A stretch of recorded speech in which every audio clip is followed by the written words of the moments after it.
أنا نفسي أصحى على المدرسة، ما أصحاش أروح أبيع خبز. أنا مش شاب يا الله، أنا طفل، نفسي أكون زي أطفال العالم.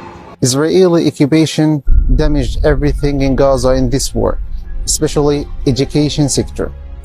They destroyed and burned more than 500 schools and universities in all Gaza. During this war, schools and universities became shelters for displaced Palestinian families, and the Gazan students don't have places to study in. Alkhidmat Foundation Pakistan created some schools to give the Gazan students their right in a free education. So, we are in dire need for your donations and effort to support the education sector in Gaza.